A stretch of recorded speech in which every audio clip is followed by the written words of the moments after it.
العالمین والصلاة والسلام علی اشرف الانبیاء والمرسلین وعلی آلہ وصحبہ اجمعین ومن تبعہم بإحسان الی یوم الدین۔ اما بعد فاعوذ باللہ من الشیطان الرجیم۔ رب اشرح لی صدری ویسر لی امری واحلل عقدۃ من لسانی یفقہوا قولی رب زدنی علما۔ آج کے نشست میں سورۃ الفاتحہ کی آیت نمبر 3 اور 4 کی روشنی میں ہم یہ پڑھیں گے کہ بچوں کے ساتھ ہمارا رویہ کیسا ہونا چاہیے، ماں باپ اور اساتذہ ان کی تربیت کس نہج سے کریں، یعنی سختی یا نرمی، یا دونوں اپنی اپنی جگہ پر۔ اور اسی طریقے سے قیامت کے دن اللہ مالک الملک مالک ہوگا۔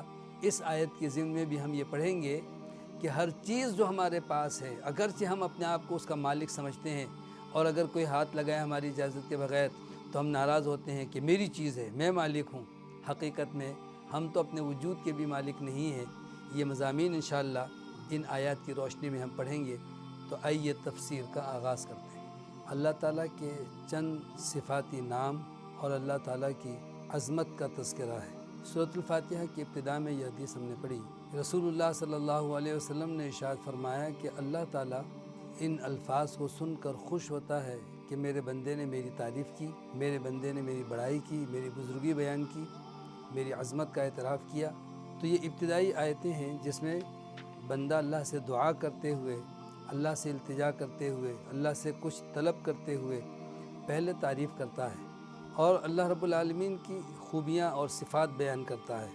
تو جس طرح سے اللہ رب ہے، رب العالمین، اسی طرح سے الرحمن الرحیم دو صفتیں جو کہ پہلی آیت میں بھی اس کا تذکرہ ہوا، اور پھر آیت نمبر 3 ہے سورۃ الفاتحہ کی، اس میں دوبارہ یہ صفتیں آئیں۔ صفت رحمت اللہ رب العالمین کا خاص وصف ہے، جس طرح صفت غضب یہ اللہ رب العالمین کا وصف ہے، لیکن غضب نافرمانوں کے لیے ہے، سرکشوں کے لیے ہے، ظالموں کے لیے ہے، جبکہ اللہ تعالیٰ کی رحمت عام ہے۔ دنیا میں اللہ غیروں پر بھی رحم فرماتا ہے، نافرمانوں پر بھی اللہ تعالیٰ رحم فرماتا ہے، انہیں رزق دیتا ہے، انہیں اللہ تعالیٰ مہلت دیتا ہے، ان کی سرکشی کو اللہ تعالیٰ درگزر سے کام لیتے ہوئے انہیں زندگی عطا کرتا ہے، جبکہ اہل ایمان تو دنیا میں بھی اللہ کی رحمت کے مستحق ہیں اور آخرت میں بھی۔ بسم اللہ کی تفسیر میں ہم نے یہ بھی حدیث پڑھی کہ اللہ تعالیٰ کی صفت رحمت ان لوگوں کو میسر آتی ہے، وہ لوگ اس رحمت کے زیادہ حقدار ہیں جو خود اس رحمت کا اپنے سے کمزور اور چھوٹوں پر مظاہرہ کرتے ہیں۔ یعنی ہمیں بحیثیت ماں باپ کے اپنے بچوں پر رحم کرنا چاہیے۔ ہم ان کمزور اور معصوم بچوں کو سزا بھی دے سکتے ہیں، لیکن تربیت سزا دینے سے ہی نہیں ہوتی، تربیت تو سمجھانے سے اور پیار محبت سے زیادہ بہتر انداز سے ہوتی ہے۔ دیکھیں ایک صحابی انس رضی اللہ تعالیٰ عنہ، 10 سال عمر ہے ان کی، ایک بچے ہیں، اور نبی کریم صلی اللہ علیہ وسلم کی خدمت کے لیے ان کی والدہ انہیں وقف کر دیتی ہیں کہ میں چاہتی ہوں کہ یہ آپ کی خدمت کرے، آپ کے پاس رہے۔ چنانچہ انس رضی اللہ تعالیٰ عنہ رسول اللہ صلی اللہ علیہ وسلم کی خدمت میں 10 سال تک موجود رہے، 10 سال خدمت کرتے رہے۔ وہ کہتے ہیں کہ کبھی رسول اللہ صلی اللہ علیہ وسلم نے مجھے ڈانٹا نہیں، کبھی آپ نے یہ نہیں فرمایا تم نے یہ کیوں کیا، یہ کیوں نہیں کیا، بلکہ کبھی بچے ہیں بھول جاتے یا غلطی کرتے تو آپ مسکراتے۔ ان کا واقعہ ہے، انس رضی اللہ عنہ کہتے ہیں کہ ایک دفعہ مجھے نبی کریم صلی اللہ علیہ وسلم نے کسی کام کے لیے بھیجا، میں باہر نکلا تو بچوں کے ساتھ کھیل میں لگ گیا۔ جب کچھ تاخیر ہوئی تو رسول اللہ صلی اللہ علیہ وسلم باہر تشریف لائے تو دیکھا کہ میں بچوں کے ساتھ کھیل رہا ہوں۔ آپ آہستہ آہستہ پیچھے تشریف لائے اور آپ نے پیچھے سے میرے کان پکڑے تو میں چونک پڑا، دیکھا تو رسول اللہ صلی اللہ علیہ وسلم مسکرا رہے تھے۔ اللہ اکبر! ہم اپنے بچوں کے ساتھ کیا یہ شفقت، یہ نرمی کا برتاؤ کرتے ہیں، یا ہم ان پر غصہ کرنا اپنا حق سمجھتے ہیں؟ یاد رکھیں، ماں باپ کا حق تربیت کرنا ہے، غصہ کرنا ضروری نہیں ہے۔ تربیت کے لیے کبھی کبھار غصے کی بھی ضرورت پیش آتی ہے، لیکن اکثر و بیشتر درگزر سے کام لیں، شفقت کے ساتھ ان سے پیش آئیں۔ انس کہتے ہیں کہ پھر رسول اللہ صلی اللہ علیہ وسلم نے صرف مجھے یہ فرمایا کہ انس تم وہاں گئے تھے؟ میں نے کہا نہیں، میں ابھی جاتا ہوں۔ پھر میں چلا گیا اس کام کے لیے، اور رسول اللہ صلی اللہ علیہ وسلم نے اگلا کوئی جملہ نہیں فرمایا اور نہ ہی کسی قسم سے کوئی آپ نے ڈانٹ ڈپٹ کی۔ تو رحم اللہ رب العالمین کا خاص وصف ہے، اور اساتذہ کی حیثیت سے کیا ہم اپنے شاگردوں کے ساتھ یہ رحم کا برتاؤ کرتے ہیں؟ کیا ہم نرمی کا برتاؤ کرتے ہیں؟ نبی کریم صلی اللہ علیہ وسلم نے بحیثیت معلم کے تربیت فرمائی صحابہ کی، بلکہ زیادہ تر وہ لوگ جو انتہائی سخت مزاج بدو قسم کے لوگ ہوتے تھے، جنہیں دیکھ کر صحابہ کو بھی غصہ آتا کہ وہ کس انداز سے بات کر رہے ہیں، کس انداز سے پیش آ رہے ہیں، اور آپ فرماتے کہ تم انہیں چھوڑ دو۔ ان کی مثال تو ایسی ہے جیسے چوپائے بدکتے ہیں تو چرواہا ہی ان کو قابو کرتا ہے، چرواہے کو دیکھ کر وہ بدکنے والے چوپائے کھڑے ہو جاتے ہیں۔ فرمایا تم انہیں کچھ نہ کہا کرو۔ ایک مشہور واقعہ ہے کہ رسول اللہ صلی اللہ علیہ وسلم کی خدمت میں ایک ایسے ہی بدو صحابی حاضر ہوئے۔ اگرچہ اسلام کا ابتدائی دور ہے، لیکن دیکھیں مدینہ منورہ میں مسجد نبوی میں ایک گوشے میں کھڑے ہو کر انہوں نے پیشاب کرنا شروع کر دیا۔ صحابہ نے ان کو ڈانٹنا چاہا، اس کی طرف لپکے تو رسول اللہ صلی اللہ علیہ وسلم نے سب کو روک دیا۔ فرمایا کچھ مت کہو، چھوڑ دو اس کو اس کے حال پر۔ وہ شخص یہ دیکھ رہا تھا، آپ نے ڈانٹنے والوں کو اور اسے روکنے والوں کو منع کر دیا کہ چپ ہو جاؤ، چھوڑ دو، کچھ مت کہو اسے۔ چنانچہ اس نے جب پیشاب سے فارغ ہوا اور رسول اللہ صلی اللہ علیہ وسلم نے صحابہ سے فرمایا کہ جاؤ ایک ڈول پانی لا کر اس کے اوپر بہا دو۔ کچی زمین تھی، پانی کے اوپر سے پیشاب پر پانی ڈال دیا گیا تو زمین میں وہ پیشاب چلا گیا، پانی اوپر سے اس مٹی کو پاک کر دیتا ہے۔ پھر اس شخص کو آپ نے بلایا، اپنے قریب بٹھایا اور فرمایا کہ یہ مساجد اللہ کا ذکر، اللہ کی عبادت اور تلاوت کے لیے یہاں پیشاب نہیں کرتے۔ اتنا متاثر ہوا آپ کی خندہ پیشانی، نرم خوئی اور اس تربیت سے کہ وہ کہتا ہے مجھے میری زندگی میں کبھی اس اچھے انداز سے میرے باپ نے بھی نہیں سمجھایا۔ وہی شخص ہے کہ دعا کرتا ہے تو کہتا ہے اللہ مجھے بخش دے اور محمد صلی اللہ علیہ وسلم کو، اور کسی کو اس بخشش میں شامل نہ فرما۔ یعنی دوسروں پر اس کو اتنا غصہ آیا کہ ان کے لیے مغفرت کی دعا بھی کرنا اس کو اچھا نہیں لگ رہا تھا۔ تو رسول اللہ صلی اللہ علیہ وسلم پھر مسکرائے، فرمایا لقد حجرت واسعا، تم نے تو ایک بہت کشادہ یعنی بہت وسیع اللہ کی رحمت کو سمیٹ کر مختصر کر دیا۔ تم تو کہو اللہ سب کو بخش دے، اس کی رحمت کوئی مختصر نہیں ہے۔ تو یہ ہے صفت رحمت، جس کے لیے الرحمن الرحیم یہ دو صفتی نام استعمال ہوئے، اور دوبارہ یعنی مکرر یہ لفظ آئے ہیں، جس سے ہمیں اس بات کی دعوت اور اس بات کی رغبت دی جاتی ہے کہ اللہ رب العالمین سے خوب اس کی رحمت کا سوال کریں، اس کی رحمت کی توقع رکھیں، اس کی رحمت کی امید رکھیں۔ اس قدر وہ رحم کرنے والا ہے۔ آپ نے ارشاد فرمایا کہ اگر کافر کو اندازہ ہو جائے کہ اللہ کس قدر رحیم ہے، کس قدر مہربان ہے، تو وہ بھی جنت کی آس لگائے اور اللہ رب العالمین سے مغفرت کی توقع کرنے لگ جائے۔ وہیں اللہ تعالیٰ غضب کرنے والا، غصہ کرنے والا بھی ہے۔ تو الرحمن الرحیم، تمام تعریفیں اس اللہ کے لیے جو تمام جہان کا رب ہے، تمام جہان کا پالنے والا ہے، نہایت مہربان، بڑا ہی رحم کرنے والا ہے۔ آیت نمبر 5 ہے مالک یوم الدین، قیامت کے دن کا مالک۔ قیامت کا ایک نام ہے یوم الدین۔ الدین کے معنی جزا اور سزا کے ہیں۔ اہل عرب کہتے ہیں کما تدین تدان، جیسا کرو گے ویسا بھرو گے۔ تو دین کا معنی قانون کے بھی ہیں، اور دین کا معنی شریعت کے بھی ہیں، اور دین کا معنی بدلہ اور جزا اور سزا کے ہیں۔ تو قیامت کو یوم الدین کہا گیا، یعنی بدلے کا دن، جزا اور سزا کا دن۔ اگرچہ مالک تو آج بھی اللہ ہی ہے، یقین کریں ہم تو اپنے وجود کے بھی مالک نہیں ہیں۔ انتہائی غیر ذمہ دارانہ گفتگو کرتی ہیں ہماری وہ بہنیں، وہ خواتین جو غیروں سے متاثر ہو کر کہتی ہیں ہمارا جسم ہماری مرضی۔ یہ اپنے جسم کی مالک نہیں ہیں۔ یہ اگر مالک ہوتی تو اپنی مرضی سے پیدا ہوتی، نہ اپنی مرضی سے زندگی گزارتی، اور نہ بیمار ہوتی، نہ موت آتی۔ مرتی ہیں نا، ہر ایک کو مرنا ہے، بیمار بھی ہوتے ہیں اور مصائب و آلام سے بھی دوچار ہوتے ہیں۔ ہمارا وجود اللہ کی دی ہوئی امانت ہے، ہر چیز اللہ کی امانت ہے، ذرے ذرے چپے چپے کا اللہ مالک ہے۔ ہم تو ایک لمحے کی سانس لینے کے بھی مالک نہیں ہیں، یہ بھی اللہ کی عطا کردہ قوت اور صلاحیت ہے۔ تو اللہ تعالیٰ مالک ہے آج بھی اور قیامت کے دن بھی۔ لیکن آج چونکہ انسان کو اللہ تعالیٰ نے اپنی اس حکمت کی وجہ سے کہ اس نے آزمائش کے لیے انسانوں کو پیدا کیا ہے، انسانوں اور جنوں کو آزمائش کے لیے پیدا کیا ہے، اللہ تعالیٰ نے کچھ اختیارات بھی دیے ہیں۔ ان اختیارات کی بنیاد پر انسان سمجھتا ہے کہ میں ہی مالک ہوں، جو چاہوں کروں۔ جسے اقتدار مل جائے وہی اپنے آپ کو مالک تصور کرنے لگتا ہے۔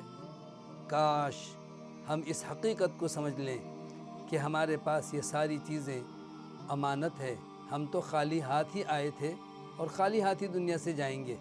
مالک تو اللہ تعالیٰ ہے۔ یہاں پر اس تصور کو اچھی طرح ذہن میں رکھنے کی ضرورت ہے کہ جو چیزیں اللہ نے دی ہیں، مثلا اولاد، یہ بھی اللہ کی امانت ہے، گھر اللہ کی امانت ہے، یہ کاروبار اللہ کی امانت ہے، یہ روپے پیسے اللہ کی امانت ہے۔ اللہ تعالیٰ جب چاہتا ہے ان نعمتوں سے نوازتا ہے، اور جس کے لیے چاہتا ہے ان نعمتوں سے محروم کر کے آزماتا ہے۔ اللہ نے فرمایا، یوں کہا کرو، قل اللہم مالک الملک، اے اللہ ملک کا مالک، بادشاہت کا مالک، تؤتی الملک من تشاء وتنزع الملک ممن تشاء، تو جسے چاہتا ہے اسے بادشاہت عطا کر دیتا ہے، اور تو جس سے چاہتا ہے یہ سلطنت اور بادشاہ چھین لیتا ہے۔ تعز من تشاء وتذل من تشاء، تو جسے چاہتا ہے عزت اور غلبہ عطا کرتا ہے، اور تو جس کو چاہتا ہے ذلیل اور رسوا کر دیتا ہے۔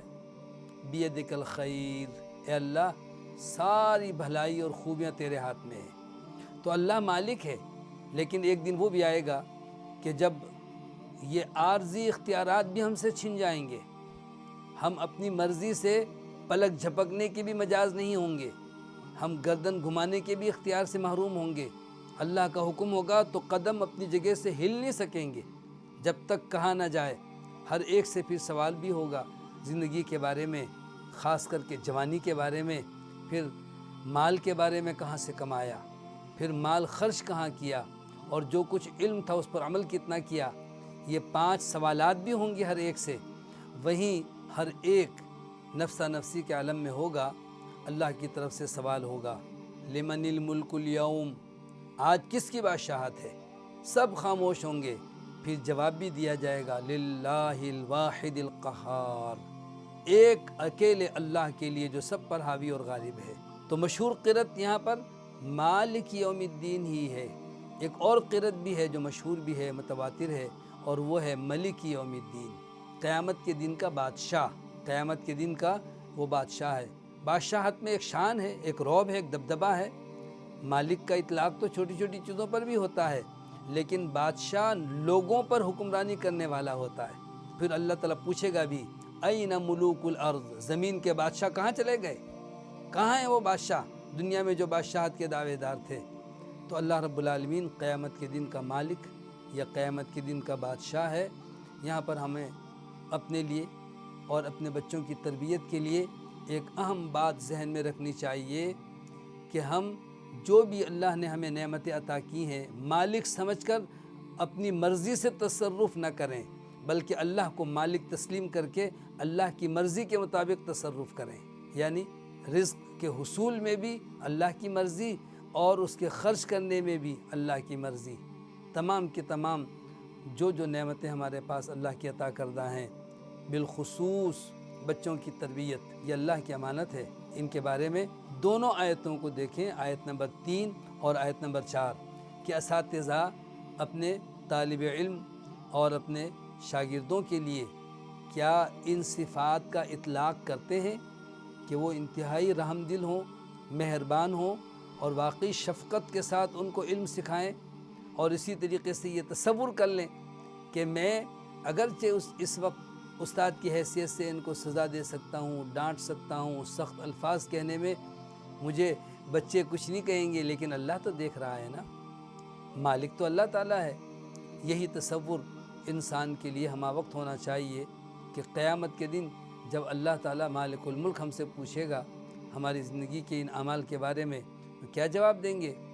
یہی سبق ہمیں والدین سے بھی امید ہے کہ وہ اپنے بچوں کے لیے ان دونوں اللہ تعالیٰ کی عظیم صفات کو مد نظر رکھتے ہوئے تربیت کریں گے۔ اللہ رحمان اور رحیم ہے، کیا یہ صفت رحمت جو ماں باپ میں ہوتی ہے، لیکن اکثر والدین تکلفاً یا عادتاً ہمہ وقت ڈانٹ ڈپٹ کرتے رہتے ہیں، سخت الفاظ بھی اور بسا اوقات نامناسب الفاظ بھی استعمال کرتے ہیں، اور بعض غصے کے مارے بد دعا بھی دے دیتے ہیں۔ یہ والدین کو زیب نہیں دیتا کہ اپنے بچوں کی تربیت میں اس طریقے سے غصے کا مظاہرہ کریں کہ ان کے لیے بد دعائیہ الفاظ زبان پہ لائیں۔ اگر بچے سے غلطی ہوئی بھی ہے اور آپ کو شدید غصہ بھی آیا، تو آپ غصہ دور کرنے کا جو آسان سا نسخہ ہے، جناب محمد الرسول اللہ صلی اللہ علیہ وسلم نے ارشاد فرمایا کہ اعوذ باللہ من الشیطان الرجیم پڑھ لیا کرو۔ غصہ شیطان کی طرف سے ہے، شیطان بھاگ جائے گا اعوذ پڑھنے سے، اور کچھ دیر کے لیے اپنے غصے کے اظہار کو روک لیا کریں، یعنی بروقت آپ کارروائی کرنے کے بجائے، ڈانٹ ڈپٹ یا سزا دینے کے بجائے کہیں کہ تھوڑی دیر کے بعد میں بات کرتا ہوں، ذرا ایک گلاس پانی لے کے آؤ بیٹا، مجھے پانی پلاؤ پہلے۔ جو بچہ پانی لے کر آئے آپ اس کو پہلے شکریہ ادا کریں، جزاک اللہ خیراً کہیں، پھر کہیں اب بتائیں آپ نے غلطی جو کی تھی کیا سزا دی جائے، آئندہ تو نہیں کریں گے؟ چلیں ٹھیک ہے۔ تو اللہ کہتا ہے فاعفو واصفحوا، معاف کر دو، درگزر سے کام لیا کرو۔ الا تحبون ان یغفر اللہ لکم، کیا تم یہ نہیں چاہتے کہ اللہ تعالیٰ تمہیں بخش دے؟ تم اللہ کی مغفرت کی اگر امید رکھتے ہو، اللہ تعالیٰ کی رحمت کی امید رکھتے ہو، اللہ تعالیٰ سے نرمی کی توقع رکھتے ہو، تو تم بھی تو اللہ کی مخلوق سے، اللہ کے بندوں سے نرمی کا مظاہرہ کرو۔ تو ان دونوں آیتوں کا ہماری زندگی میں جو اثر ہونا چاہیے کہ اللہ رحمان اور رحیم ہے، ہم اللہ کی رحمت کے ہمہ وقت امید اور طلب رکھنے والے ہیں، تو ہمیں اس کا مظاہرہ کرنا چاہیے، بالخصوص اپنے سے کمزور اور اپنے ماتحت بچوں پر۔ اور اسی طریقے سے اللہ قیامت کے دن کا مالک ہے، تو آج بھی اللہ تعالیٰ ہی مالک ہے۔ ایسا نہ ہو کہ ہم مالک خود اپنے آپ کو تصور کر کے اللہ کی مخلوق پر ہم ظلم کریں، زیادتی کریں۔ تو رسول اللہ صلی اللہ علیہ وسلم نے فرمایا کہ قیامت کے دن ایسے لوگوں کو کہ جو واقعی اللہ کی رحمت کے مستحق ہوں گے، اللہ تعالیٰ یہ کہہ کر جنت میں داخل کرے گا کہ جو میرے بندوں پر رحم کرتا تھا، آج اس بات کا وہ زیادہ حقدار ہے کہ میں بھی اس پہ رحم کروں۔ جو میرے بندوں کو معاف کرتا تھا، آج میں ان کو معاف کرتا ہوں، جاؤ ان سب کو جنت میں داخل کر دو۔ تو والدین اپنے بچوں کے ساتھ، اساتذہ اپنے طلباء کے ساتھ ان آیتوں کی روشنی میں اپنے رویے میں نرمی لائیں، اپنے اخلاق میں بہتری لائیں، اور ان کی تربیت میں اس کو مد نظر رکھیں کہ رحمان اور رحیم ہم سے تقاضا کرتا ہے کہ ہم بھی رحم کرنے والے بن جائیں۔ مالک یوم الدین، اس آیت سے ہمیں یہ سبق ملتا ہے کہ ہم بھی قیامت کے دن کی اللہ کے سامنے پیشی کو مد نظر رکھتے ہوئے آج عارضی ملکیت کو حقیقی ملکیت تصور کر کے سختی نہ کریں۔ آج کی نشست کے حوالے سے ایک سوال ہے کہ کیا بچوں پر رحم کرنے کا معنی یہ ہے کہ ہم انہیں کچھ نہ کہیں، اور جس طرح سے اور جو بھی وہ کام کریں بس ان کو ان کی مرضی پر چھوڑ دیں، اور ان کو کبھی ڈانٹ ڈپٹ نہ کریں، کبھی ان کو سزا نہ دیں، کبھی کچھ نہ کہیں؟ رحم کا یہ معنی ہرگز نہیں ہے۔ یاد رکھیں کس موقع پر اور کب بچوں کے ساتھ جو ہے سختی کرنی چاہیے، اس کا تعین شریعت نے کر دیا ہے۔ شریعت نے ہمیں ان ساری باتوں کو اچھی طرح سے تفصیل کے ساتھ سمجھا دیا ہے۔ رسول اللہ صلی اللہ علیہ وسلم نے ارشاد فرمایا کہ جب بچے 7 سال کے ہو جائیں، مرو صبیانکم بالصلاۃ وہم ابناء 7 سنین، بچوں کو 7 سال کی عمر میں نماز کا حکم دو۔ حکم کسے کہتے ہیں؟ یعنی قدر ڈانٹ ڈپٹ اور سختی نہیں، نماز پڑھنی ہوگی، چلے نماز پڑھیں، چلے نماز پڑھیں۔ تو اب اگر 7 سال سے پہلے آپ نہیں بھی کہیں گے تو بچے نماز پڑھتے ہیں۔ اگر آپ نے ان کو تربیت دینا شروع کر دی، دعائیں سکھائیں، تو نماز وہ خود بخود شوق سے پڑھیں گے۔ لیکن 7 سال کے بعد آپ ان پہ تھوڑی سختی کریں، یعنی تاکید کریں، تنبیہ کریں، اور نماز کے لیے کہیں۔ اور پھر آگے آپ نے ارشاد فرمایا کہ وَاضْرِبُوهُمْ عَلَيْهَا وَهُمْ أَبْنَاءُ 10 سنین، اور اس نماز کے نہ پڑھنے پر، کوتاہی کرنے پر ان کی سرزنش کرو جب وہ 10 سال کے ہو جائیں۔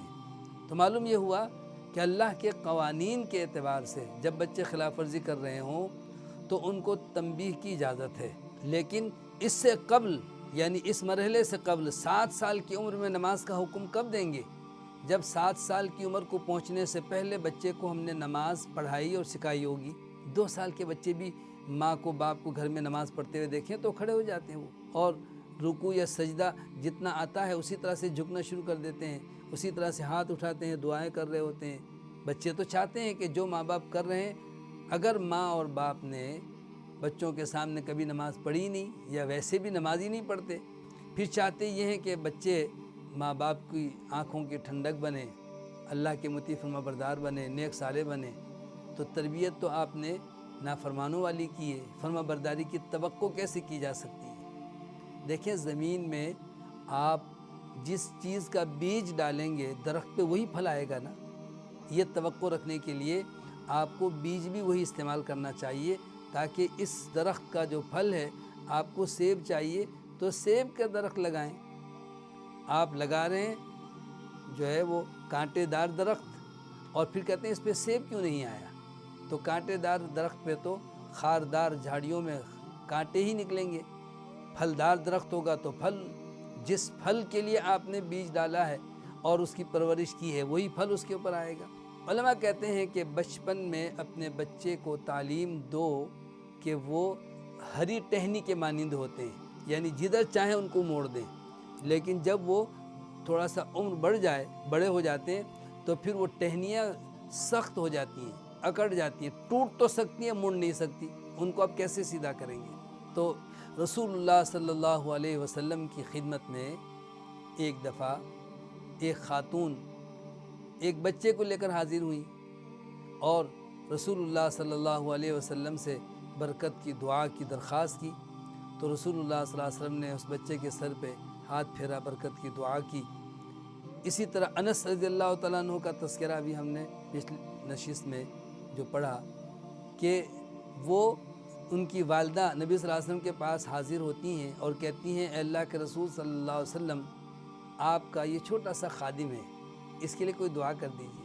تو معلوم کیا ہوا کہ اولاد کی تربیت کے لیے ماں باپ کو دعا بھی کرنی چاہیے، یا اساتذہ سے اور بزرگوں سے دعا کروانی چاہیے۔ آپ ان کے لیے اچھا جذبہ رکھیں، اچھی تربیت کریں، ان کے لیے اچھی دعائیں کریں، اور پھر بوقت ضرورت ان کو ڈانٹ ڈپٹ کریں۔ لیکن یاد رکھیں کہ ڈانٹ ڈپٹ ہر مسئلے کا حل نہیں ہے۔